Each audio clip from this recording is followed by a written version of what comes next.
So I want to invite everybody to close your eyes. And as always, we start with taking some deep, conscious breaths, breathing at your own pace.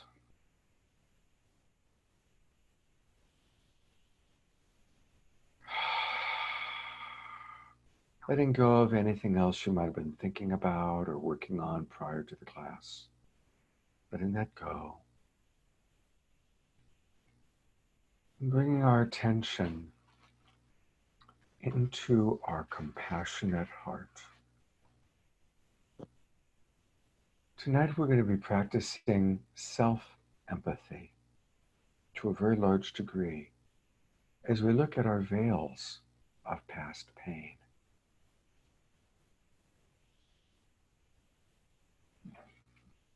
So I invite you to perhaps put your hand on your heart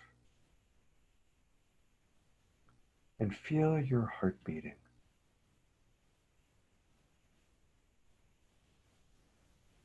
And as you feel your heart beating, I invite you to have your attention simultaneously on your connection to Mother Earth, your connection to this planet.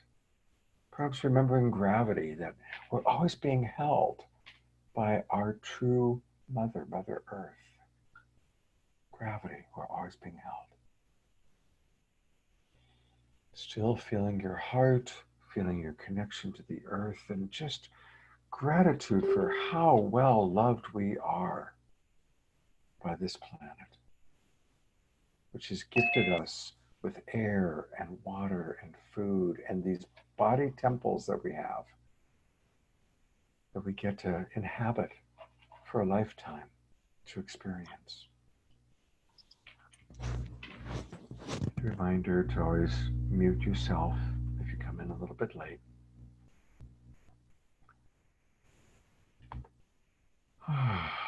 And still connecting to our hearts, still in gratitude to Mother Earth, and one last connection to simultaneously bring into the field, and that's your connection to whatever you might call God, higher self, the universe, source, Father Sky, whatever you call it, whatever you imagine it.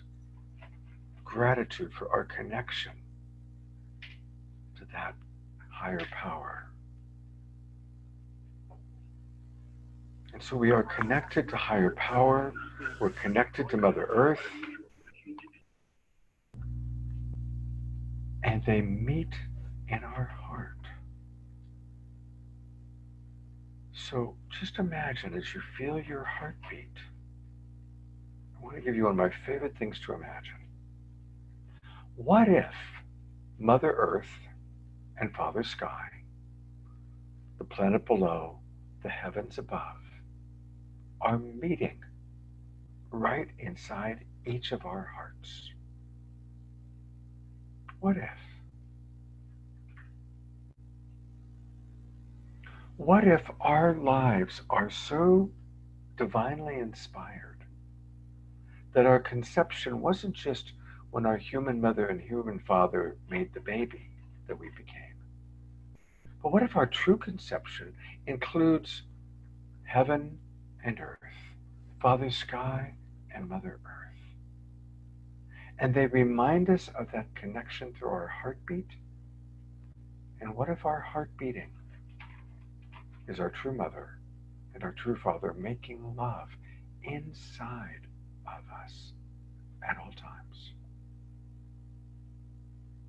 What if you are that divinely inspired? Your life is that sacred that the big Mama Earth and the great Father Sky are making love inside of your heart. And every heartbeat is a stroke of divine love, sacred union. If I'm ever feeling lonely, and I'm single for the first time in a long time, so I play with this, I work with this, I imagine that going on inside of me. Not from a place of ego, but from a place of reverence, from a place of appreciation that we get to be inside these body temples. We get to live life. We get to eat a peach. We get to see a sunset. We get to play with the puppy. We get to connect with each other. How blessed we are.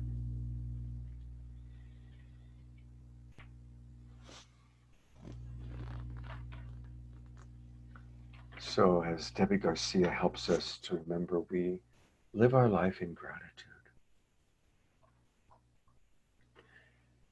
And we are spiritual beings, but we're having a human experience. We're in animal bodies. And these animal bodies can be challenging sometimes. We get hurt. Things happen that shock us. It might be a father who is supposed to provide safety that instead is a source of fear. It might be a mother, a human mother, who was supposed to nurture us, but instead abandoned us or didn't treat us with the love and nurturing we needed.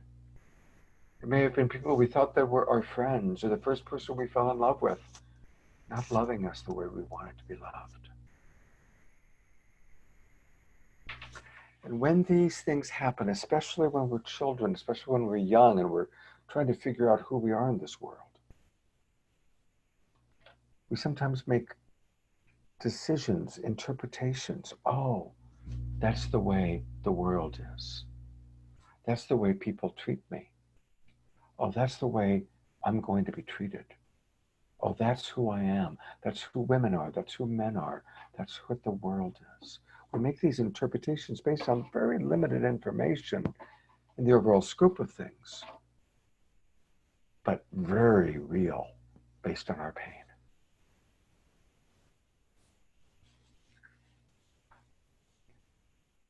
So I want to invite each of you, and if you have opened your eyes, close them up again. Invite each of you to think of one specific veil of past pain that comes down and colors your ability to see yourself or the world or another person clearly. Pick just one that we're going to work with for starters.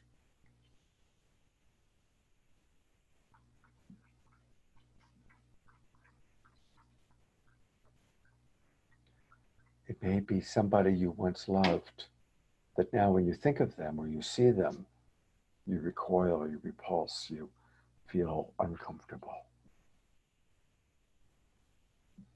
It may be a particular situation in life that is really scary, where you almost died, or you had an accident, or something really hard happened. And so when you're in a similar environment or similar situation, your brain remembers the pain and you get scared.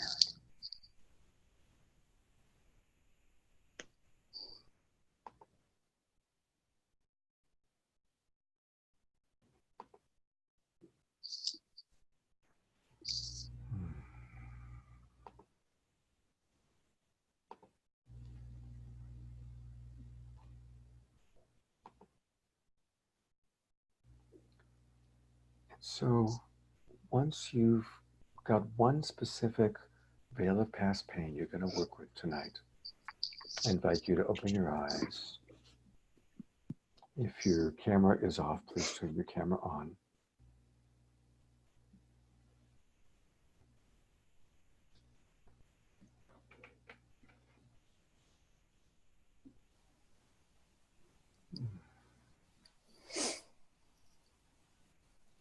And tears are always welcome.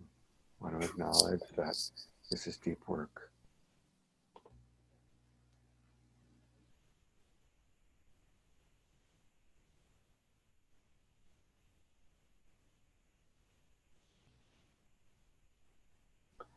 So, both as human beings and for those of you that are coaches, it's really important for us to do this work, to remember, okay, where do I not see things clearly?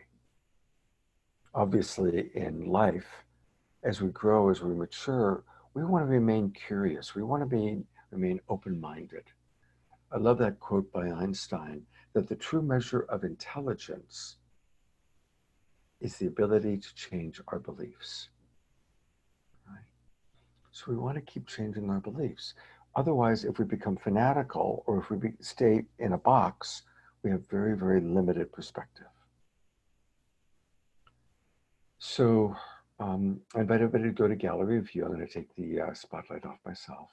Again, gallery view is in the upper right-hand corner. You can choose speaker view or gallery view. Okay. And I want to ask, I'm not going to call on anybody yet, but by raise of hands, who was able to come up with one specific veil of past pain to work with? Raise your hand and keep your hand up so I have time to let them see everybody. And for whoever is coming in as Don R, please keep yourself muted. I keep muting you and you unmute, and then we're hearing your sounds. Okay, so again, raise hands because I got distracted. Who was able to come up with a veil of past pain? Okay, did anybody, hands can go down, did anybody struggle to come up with a specific veil of past pain? Anybody have trouble with that? Laura and Sabrina and Michaela. Okay. So if any of you who had trouble with it, after we hear from a couple people, if you want some support in maybe getting in touch with it, let me know. All right. Who would like to share the veil of past pain that came up for you? And again, please keep yourselves muted when at all possible. Who'd like to share what came up for them? Daniel, I'm putting the spotlight on you. Hi, everybody. Well, there's a veil of past pain that comes up for me. It's come up for me over the years, again and again in different forms, and it's this belief about myself that not only do I not matter, but also that just my existence is a nuisance to have around. That I'm nothing but trouble, and I just make things complicated. I can't do anything right. Yeah. So thank you, Daniel, for sharing that. It's a really vulnerable one. Yeah. And do you mind if I ask you a few questions? Please. Yeah. Go a little bit deeper. And so the questions I'm going to ask Daniel are the questions that when we go into breakout groups, I'm going to suggest that you ask each other. And whoever it is that's Mulu's iPhone, if you could please mute yourself. It's not letting me mute you for some reason. So if you could please mute yourself. Thank you. So Daniel, when that happens, what's a recent example of your life, a recent situation where that happened?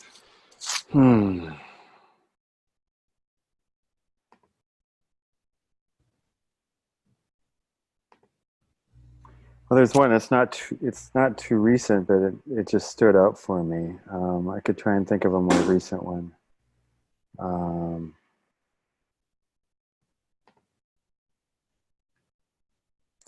Yeah, even when I'm just it maybe was a month ago, and I left the kitchen a little dirty. It was just pointed out to me, and even in like a kind way, and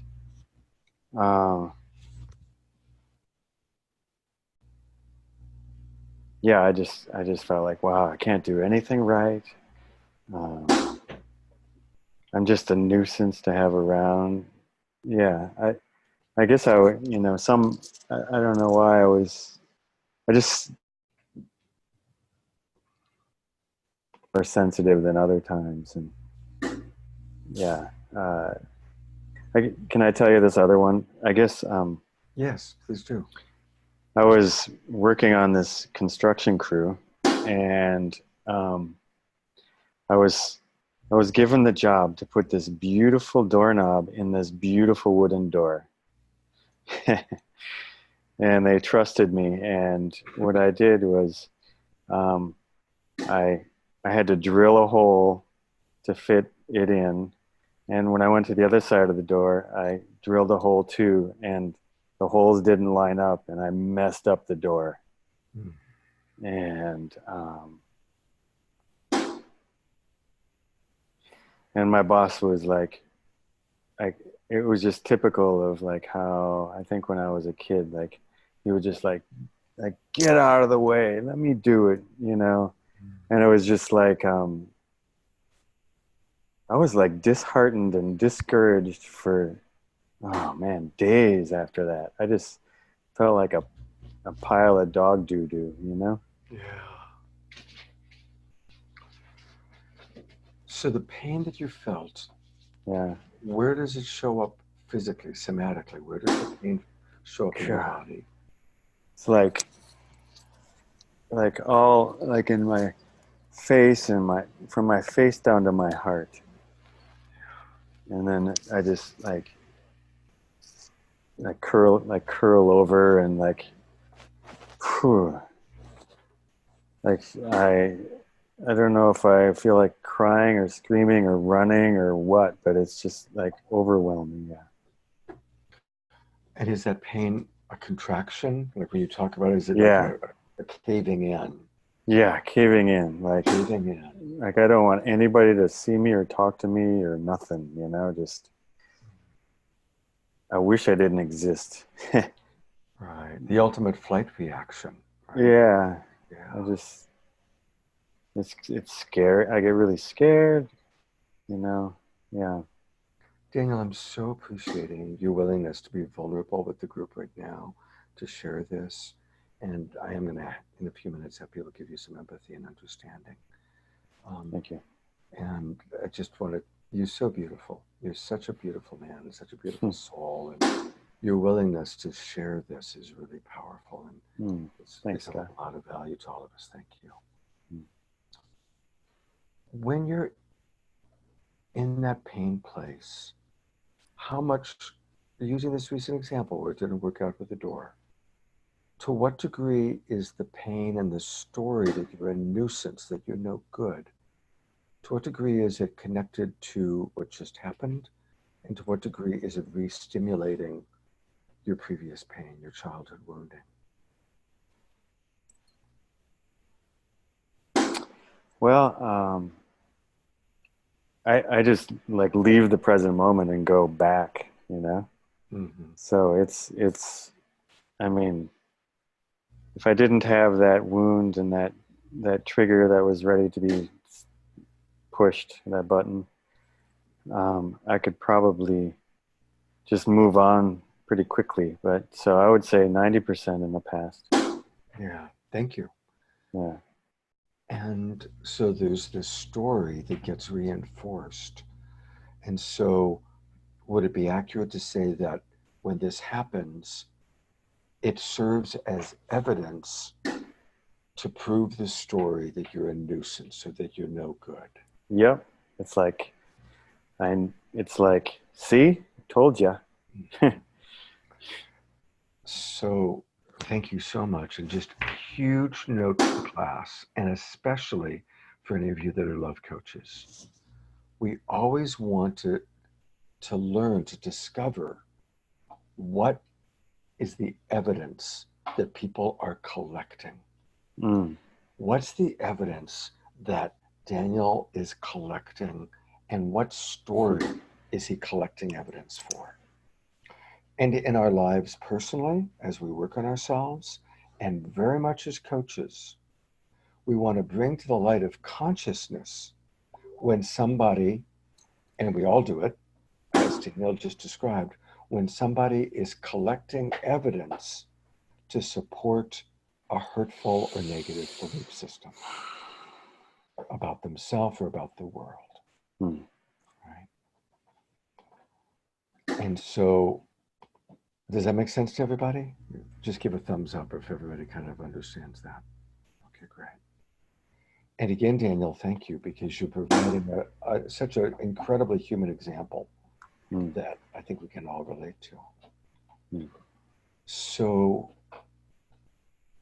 you can see that you have a habit, a pattern of when something goes wrong, using it as evidence to prove this painful story. Can Mm-hmm. you see that? What would you need to be willing to make a commitment to changing that story, or not collecting, not interpreting things that go wrong as evidence that supports that story? What would you need Mm. to turn that around? Well, having you all witness me speak it out feels very empowering. Um, hmm.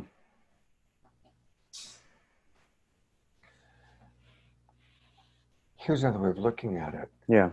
What's your attachment to that story? Hmm. Hmm.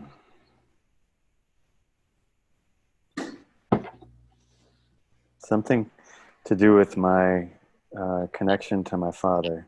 Yes. Something to do with being almost like,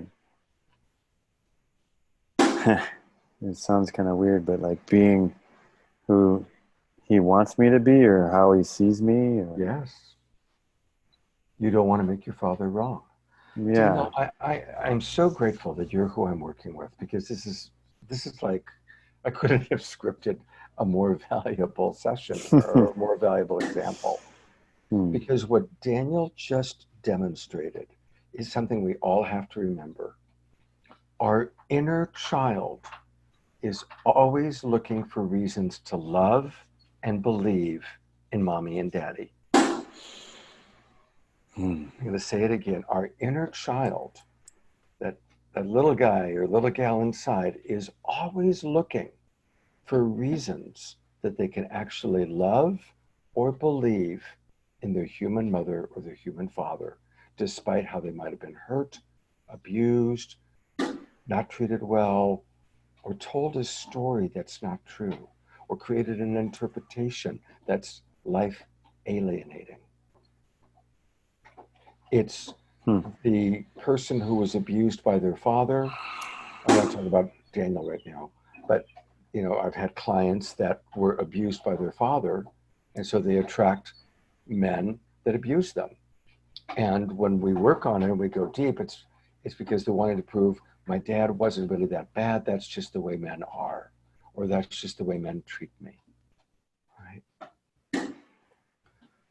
And so when we're working with people, having maximum compassion for the innocence of the inner child who still wants to believe in Santa Claus, who still wants to believe daddy really wasn't that bad. Or daddy, in this case with Daniel, dad wasn't wrong. See, he was right. I'm just a nuisance. I can't do it right. Somebody can do it better. I need to get out of the way. Right. Does that make sense to everybody in terms of patterning of human behavior? And so there's a term, some of you know it, but if any of you don't know, there's a term called secondary gain. When when somebody is doing something that is clearly hurtful, there's a secondary gain. So if Daniel is adding evidence to his story, see, dad was right. We all can look and go, no, no, no, don't do that. Don't put that evidence in there. But the secondary gain is validating his father, acknowledging his dad. My puppy was playing hockey with her dinner dish. Um, so we always want to look at, okay, what's the secondary gain, and never judge it. You'll notice that I haven't gone quickly into trying to fix all of this, but just understanding. Remember, we start with empathy, we start with understanding. And so I'd like to open it up for a minute to who would like to give Daniel some empathy, some understanding. And remember, empathy isn't fixing it, it's just acknowledging his feelings, acknowledging his unmet needs. Mimi, you want to welcome Mimi to our group? Beauties, can you hear me? Yes, I've unmuted you. Okay, thank you. I the piece that really struck me and that I really just felt all the way into my heart space was when you were saying like you felt it, like where did you feel it? And I could just feel like the heaviness of all the way into my heart when you said that. So like I felt my throat close up. I felt like, oh my gosh, this is such a deep a deeply cherished belief, and cherished I mean in a way of like really held and nourished for such an extensive period of time. So I really see the vulnerability of showing up in that space and really widening that, like just to be in front of a group and say like I feel it all the way here, and it's just here very present with me, um, all the way back to my childhood. So thank you just for genuinely holding that space, because for me, I really, really resonate with that. And I really cherish how vulnerable that share was. So thank you for that. Mm, beautiful. Let's all twinkle Mimi. That was really a wonderful example of empathy because she felt it, right? And so one form of empathy includes somatic empathy. Anytime you've been with someone and they started to cry and you were feeling them so deeply and you started to cry with them, that was somatic empathy. And that's what we heard from Mimi, that she actually could feel as he described his head and his heart and the contraction. She actually could feel that with him, which is a beautiful form of empathy. It's a way that helps people feel heard and understood and connected. Um, who else would like to offer something to Daniel? I'd love to hear from at least one or two other people. Mandy, and then Laura. I've unmuted you. I look a little thrilled, sorry.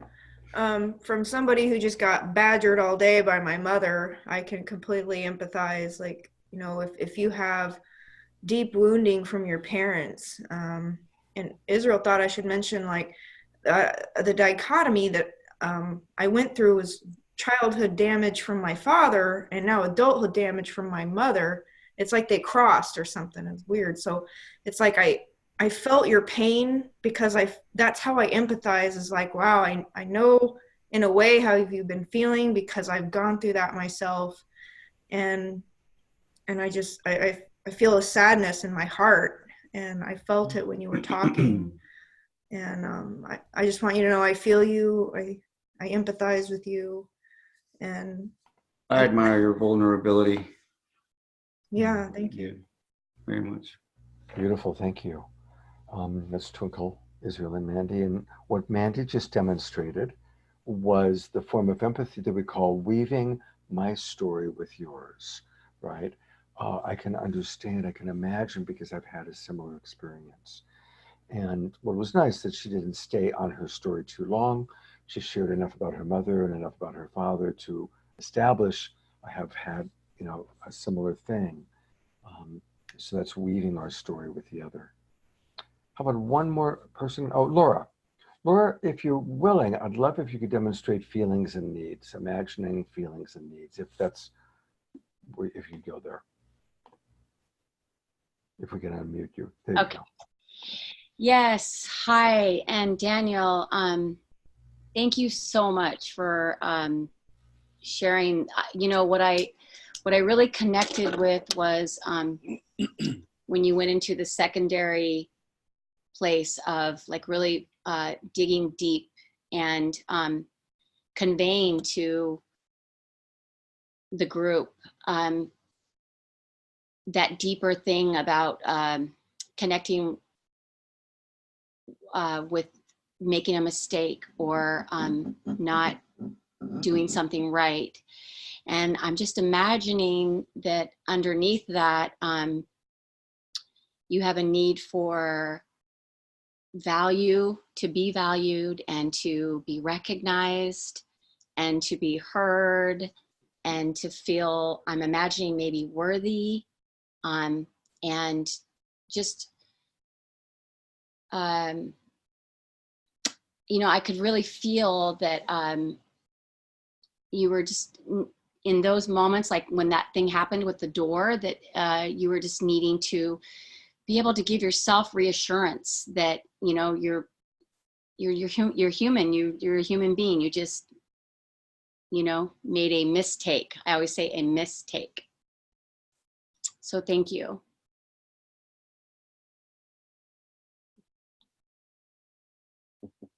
Yes, thank you.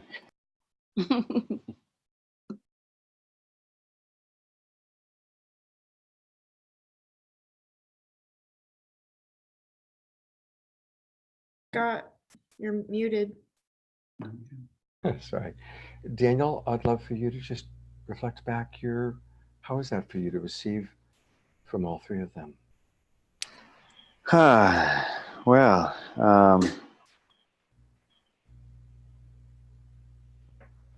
I feel, I think I've been seen, especially when, I'm sorry, I forgot your name. I don't have the screen up. But when, Mimi, when you said you really felt the same feeling that I was feeling. That was validating for me. That I had that I don't know if I've ever like really shared it in that way before, and I just, it feels more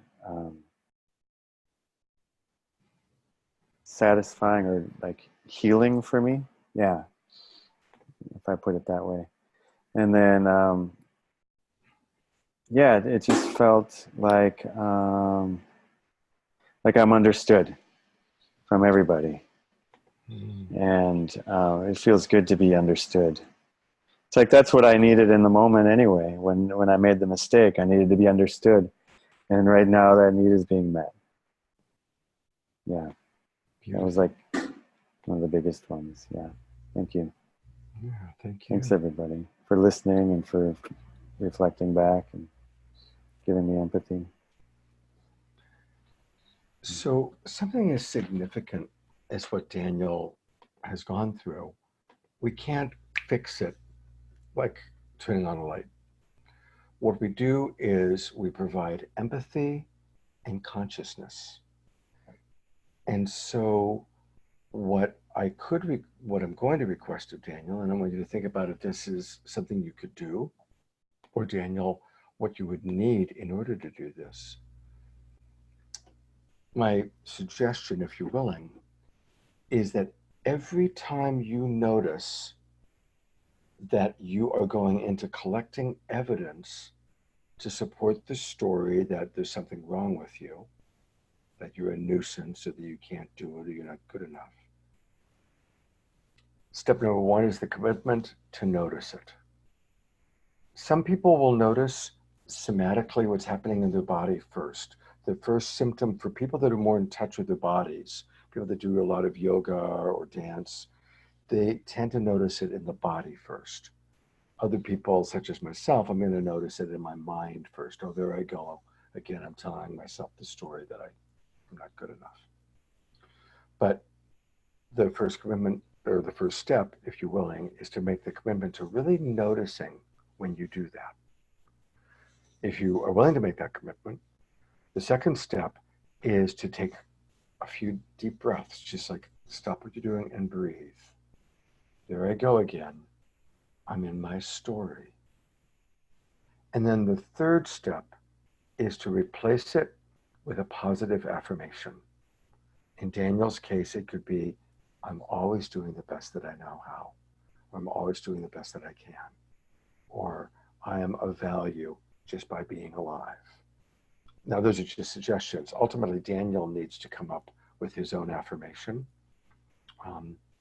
And, make suggestions, and usually people will take the suggestion or make up their own or they'll adapt it. So those are the three steps: commitment to noticing, slowing down and taking the breath, and then replacing the negative thought or interpretation with a positive affirmation. So, Daniel, how do those three steps sound to you? Um, well, the first one, I think what I notice first, what usually happens to me first, I don't necessarily notice it, but is the tension in my body. And yeah, so I'll make a commitment to notice when that tension starts. Great. And so when that happens, just like many of the practices that we've been doing in this class, just it's time to slow down Mm-hmm. and take a few breaths and realize that I'm going there again, Mm-hmm. and that it's really, and recognize the story that I'm telling myself. I think I tell myself the story really fast, so fast I don't notice it, and then my body reacts to it, Mm-hmm. And then, yeah, to replace it with an affirmation, which would be, and I really liked what you said. I'm always doing my best, and um, mistakes, actually, for me, and mistakes are okay. I mean, in fact, like that's how I've learned almost everything I've learned. Exactly. Yeah. Exactly. Right. So your affirmation could even be, I am learning. I am learning. Each I and am every day, learning. I'm learning. I am learning. Hmm. So beautiful. All right, let's all give a really big, long twinkle to Daniel for just like the perfect, amazing sharing for this class. Thank you so much. Thank you. Thank you. All right. In a moment, we're going to go into breakout rooms.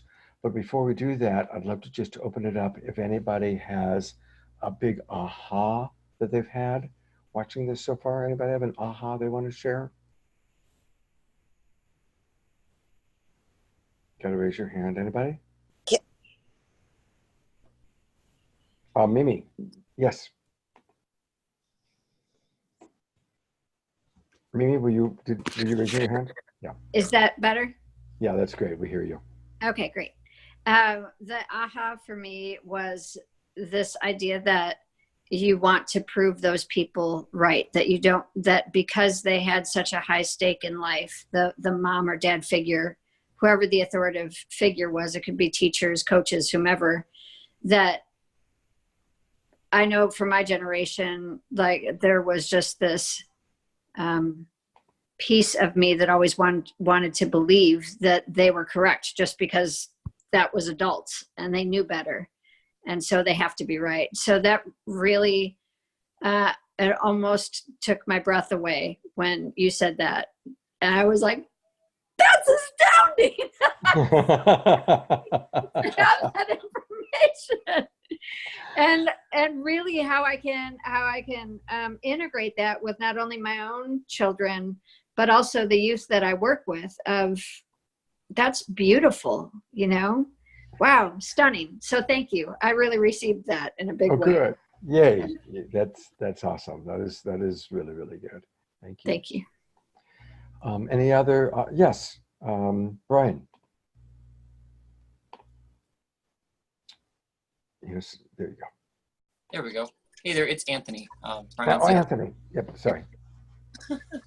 So I had an aha moment in just your explaining the steps, because I've helped my lovely wife and also myself and my other family members through various similar fails that they've had on themselves that they've needed to lift, but had never consciously understood the process of giving the compassion and the help and the healing and the love to them, because that's exactly what it is. It's almost like a negative impact that's left a void in their life, and you have to give it that compassion and love to rebuild it into a positive, or to get rid of the negative, and therefore they can move forward instead of having a big old rut in the road that they're of their memories. So that for me was really wonderful to have the consciousness of the steps and what I'm seeing crystallize into things that I can positively do with a consistency. Beautiful. Thank you. Thank you. That makes me happy. Maybe one more aha. If there's one more aha for anyone to share.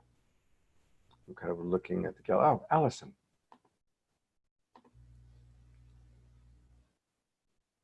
You're up. Hi. Hello, everybody. I'm so happy to see you all.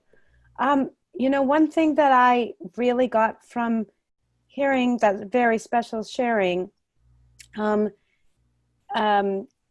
is that sometimes for children, any attention is better than none. So often it's the negative attention. We're just wanting to be seen so badly by the people that we look up to, who are the important figures in our lives, that often we make attachment, even when it's a negative attachment. And those roots of wanting to grow toward wherever the attention, wherever the noticing is, can really create sort of, I would say, like psychological weeds later that we have to go back and look at and say, actually, that wasn't healthy at all. And I've been watching, Daniel, I thought that was so brave of you to share, especially that you wanted in some way, without maybe being conscious of it at the time, to prove your father right. I see that happening. I work with a lot of young children because I volunteer at school, and I see a lot of children just seeking connection and attention, and it's often negative if they can't find a way to get the positive. And so it starts really young, and that was a big aha moment because I've seen the roots of it starting to grow in lots of young children that I have been privileged to know. So thank you. Thank you for sharing that, Allison. So Twinkle Allison, and thank her for the wonderful work she does with children. I'm going to pull up, just so you know, after I kind of go through just giving you a little more information to work with, we're going to go into breakout groups of 2 or 3 people where you're going to take turns sharing a veil of past pain. And so I'm going to kind of pull up something that I had previously submitted as from my Relationship Essentials course that I taught with Emily that'll help you with just some questions and things to think about. All right. So here we go. Can everybody see that? Starts with exploring our triggers. Daniel, can you see it? Because you're in my little box. Yeah? Thumbs up? Okay, great. So these are the things that we kind of look at when we're trying to determine, okay, what are our veils of past pain? What are the monkey mind stories that we loop ourselves in? And, I'm going to probably reference what Daniel just shared with us, since that's what we've all been watching. So he can go into the story of, I'm a nuisance, I can't do this, I'm best out of the way. Yeah. And we all have monkey mind stories that are connected to our veils of past pain. And some of us are very emotion oriented. Some of us are more somatically oriented. But again, remember that if uncomfortable emotions are coming up for you, it's always connected to your unmet needs. Right? We worked on feelings and needs last Saturday. Now, here's an important one. We're going to do a whole thing, not tonight, but we're going to do a whole thing in another class about the emotions that we have that we disconnect or disengage from, the emotions that we don't allow ourselves to feel, right? And all of us have certain emotions that we've decided it's not safe for me to cry. It's not safe for me to get angry. It's not okay for me to feel certain things, to feel confused. If you were confused as a child and your parent made you wrong for it, then maybe you make a decision, I can never show anybody that I'm confused. So we have certain emotions that we are disconnected from acknowledging within ourselves. And they're almost always connected to our veils of past pain. A reminder, again, on Saturday, I talked about the reptile brain, and I talked about how we have 6 primary triggers. Now that we're no longer in physical survival, I mean, almost never, but we still, the reptile brain gets triggered by the possibility of attack. And the common triggers are tone of voice, choice of words, body language, volume, level of intensity, and the sixth one, which Emily and I would talk about, is the field of energy. You walk into a home, or you walk into a particular field, and it actually feels uncomfortable. So those are the six triggers that trigger our friend, the reptile brain. Where is he? This guy here, right? My dog always looks up when I make that sound. So again, you may start to identify that there's a relationship between your veils of past pain and these six triggers. And all of us are different. Like traditionally, people from New York, East Coast, don't have a big problem with volume because they're used to it being very loud and noisy, right? Whereas somebody that's, been in a Zen monastery or doing Vipassana, volume might be their number one trigger. So we have different triggers based on our cultural conditioning, our upbringing, and just our actual environment. Again, remember that we have a default reaction. Daniel's was flight or perhaps freeze, right? He didn't fight back. Remember, the big three are fight, flight, and freeze. And since I wrote this, actually, there's a fourth one, which is fawn. That's where you go to surrender. So Daniel went into some combination of flight and freeze, right?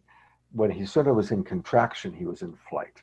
When we're contracting, we're in flight.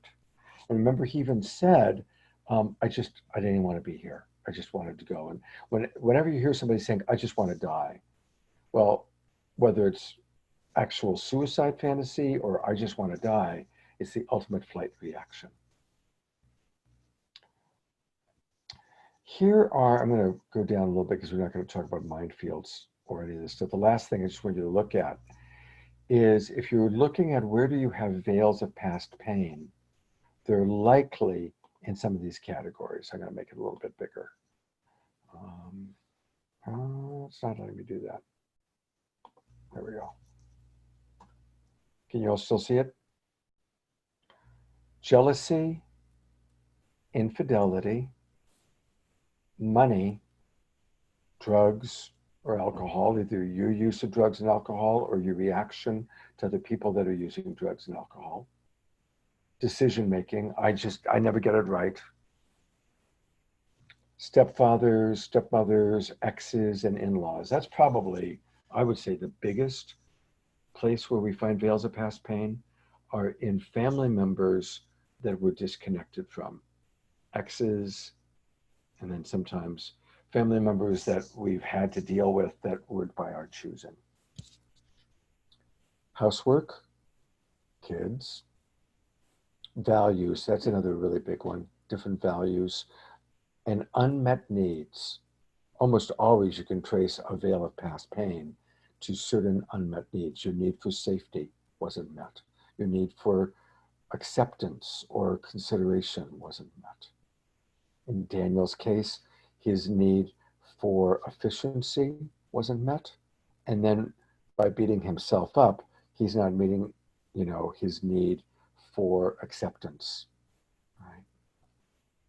Obviously, family can be huge veils of past pain around our family. Around religion, most people I work with broke away from their original organized religion, whatever faith or organized religion they first were exposed to. Most people I work with broke away from that.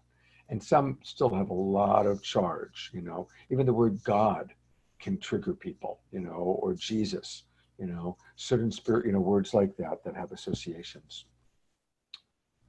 Gee, do you think there's any veils of past pain around politics? I don't know. Everybody loves Trump, right? Beliefs, we really have, when our beliefs are challenged, when we had a belief, earlier I talked about Santa Claus. There's a whole veil of pain around all of us had the painful experience of when we learned that Santa Claus wasn't real.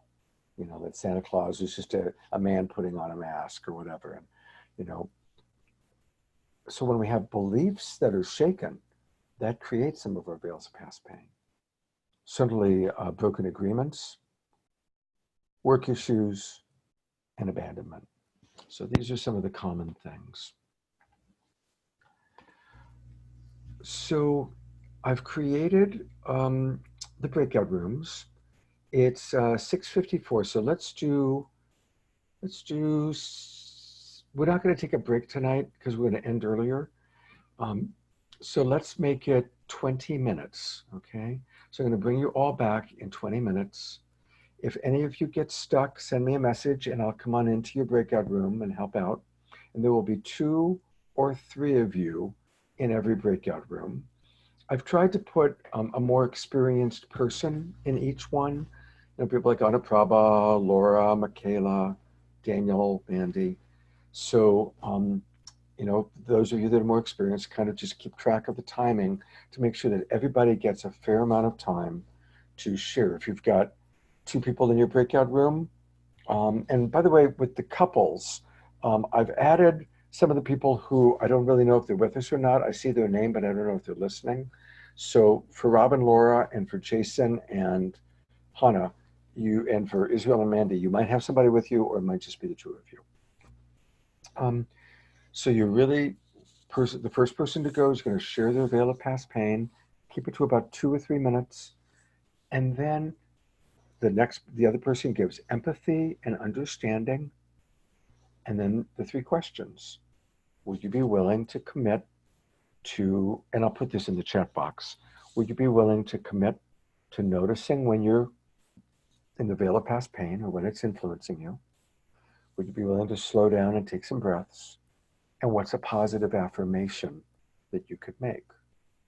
Now, let's say it's a veil of past pain about somebody that you don't want to have anything to do with. You have set a real clear boundary. The moment you see that person, hear about the person, no, wall. It still can be an affirmation of, I am accepting my past. I'm learning to live with what happened. I'm learning to have acceptance of myself, acceptance of what happened, or even I'm learning to forgive or have acceptance of the other. Okay. Any questions before I send you all into breakout room land? Going once, going twice. Okay. You do need to click join. You do need to click join to. Mandy had a question. Oh, okay. Yes, Mandy. Can Israel and I do this together as a pair, like this exercise? Oh yeah, absolutely. Thank you. mean, yeah, you mean the 2 of you both giving a veil of past pain to each other or together? To each other. Oh, absolutely. Sure, Yeah. you pair us up or however Yeah. you. Yeah. Go ahead and partner with each other. Thank you. And there might be a 3rd person in your room.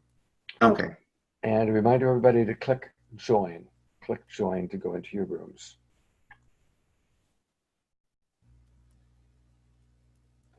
Anuprabha, you need to click join. Aaron, you need to click join.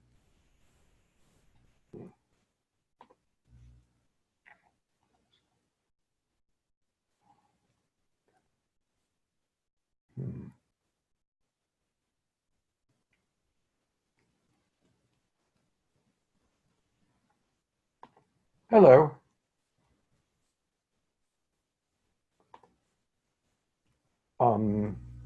I think you must be a new person.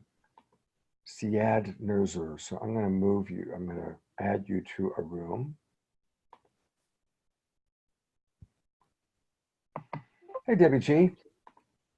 Hey. I was by myself, so I came back. Yeah, you know, I put the 3 people, Mulu, Ellie, and Dawn. I don't know if they're with us or not. I had put them in your room, but they didn't join. Okay. And I'm trying to figure out who SEADNZR is. I don't know. I'm asking him. Oh. It's Greg. Oh, Hello. hi, Greg. It's a pleasure to see you. Yeah, it's good to see you too. Hi. Were you in long enough to catch the practice? No, I literally just got on seconds ago. Okay. I'm going to go into room 7 because Michaela asked for help. Debbie, would you be willing to introduce the practice to him and you guys can do it. I don't know. Okay, you don't have to. It's a bit much right this minute. All right, why don't you just take a pause, sweetheart? Thank you. Go ahead and just breathe. Just breathe. I can just go off with you right now if you need me.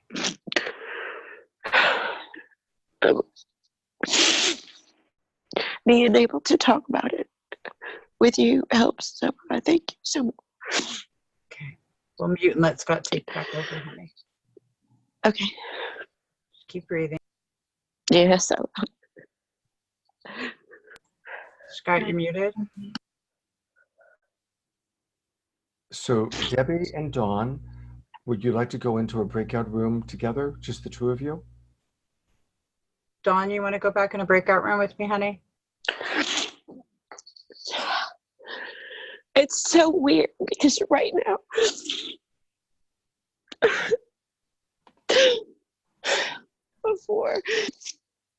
before I came outside to do all of this, everybody's online.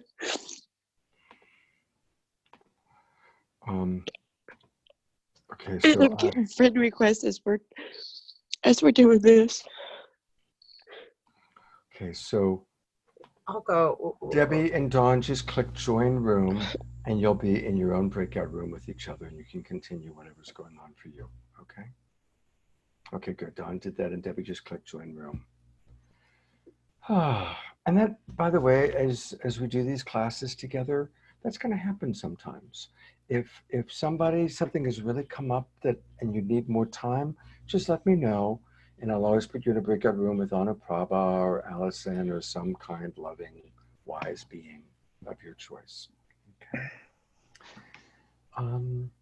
So, hello everybody. A reminder to always mute when you come back in. Again, before I call on anybody, just thumbs up. How did that go? Was that enough time for people to, yeah? Good experiences? Great. Victor, not enough time. Victor's not so much, maybe not enough time. Would anybody like to share an aha, something you learned about yourself or something that you learned from this practice? And while you're thinking about what you'd like to share, because I love having ahas, we all learn from your ahas. I had an aha. I actually ended up working with someone who their partner disappeared, so I ended up working with her. And it was a reminder that when we're dealing with fear, to absolutely treat ourselves with as much kindness as we would treat a small child who believes that there's a monster in the closet, right? And we don't say that there's a monster in the closet. We don't, perpetrate what's not true, but we're gentle. We hold, we give ourselves lots of understanding. Am I physically safe?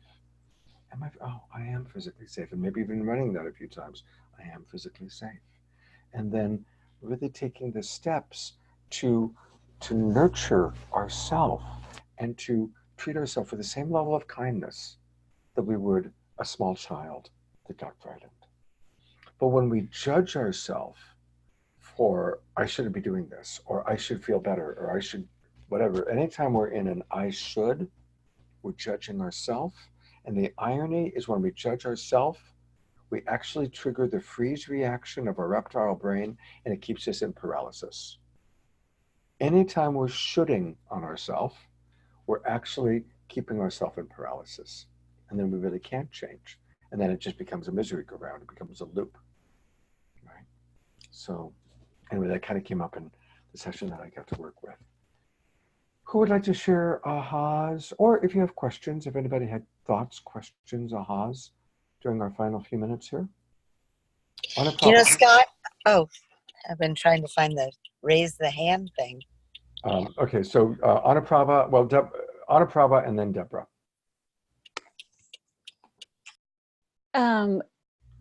It's always amazing to me, who's in the group, and Scott, who you put us with. It's just like this divine connection. And, it's just like, so it's just all this both the people we were together, and they just touched my heart so deeply. And I had similar experiences, and one experience that I had never ever spoke about. And this other person was so vulnerable and brought up this memory. And by him talking about it and being so courageous, that's, and then me giving empathy, it was healing for me. Right. Oh, it was beautiful. So thank you. Thank you. And we did 20 minutes went by so fast, Scott, right? I know. Thank you. I know. I probably should have done 30, but I wanted to be done by 7:30 tonight. So thank you, Anuprabha. Deborah, if you still wanted to say something, I'm unmuting you, or trying to unmute you. Oh, I can't unmute you. So, okay. Anybody else want to share anything? That looks like Israel and Mandy. Yeah, I'm muted. Okay. Well, my aha moment for this particular topic is, some people get triggered by things that happen in their lives, whether it be the work experience or family. Or my aha moment for Manny and I is that our triggers are from past exes. Our main triggers. We're not just talking about our parents, and we're talking about our main triggers. And we talked about it, and I think we're gaining some ground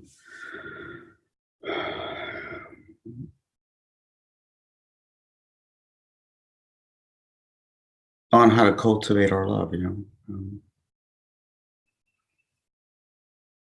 get rid of the past and empathize with each other, and how the other exes have treated her, and she's empathizing on how exes treated me. So when I get triggered, she sees it and she works with me a lot better, and vice versa. I really do try hard to work with him. Like when an argument surfaces, I tend to go into, I've recognized with your steps, it's like fight, flight, this and that. Like I will fight with him until I'm like, I can't go any further, and I'm like depleted, and I'm like, I don't know if we're getting anywhere, and we're on a loop, and then I'll just hang up, and that's kind of the freeze. I can't, I don't know where this is going. I don't know how to move forward, but it's like, he is so worth it. Like he's such a beautiful person, and I see all the beautiful qualities, and he puts so much into this relationship. It's like, I'm willing to fight it out until I can't anymore. And then we're like, Scott, help, we're in a roadblock. Can you get us through it? And so we've really gotten this far with the help of Scott. So we just thank you. Yeah. we were both wronged by our exes, and terribly. And sometimes I think we take it on each other inadvertently. And, that's the key word. We don't mean to trigger each other. It just like happens. But I just want to tell, like, Daniel, I so admire you for sharing that and being, I still have that in my mind, and, I'm praying for you, brother, for what you're going through. And I love this group. This is great. This is my first time in the session. I really appreciate the invite, Scott. Thank you very much. Thank you. Thank you very much. Thank you. You're muted, Scott. Let's all twinkle Mandy and Israel. Thank you for reminding me. I muted because my dog was barking, so I apologize. Okay. Any other final thoughts, reflections, Michaela?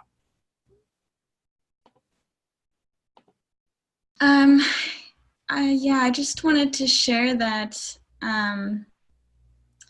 in so many of my, stories and pains and wounds, like veils of past pains, you know, a lot of it is the story, but so much of what stops the healing from it is like my judgment of my behavior.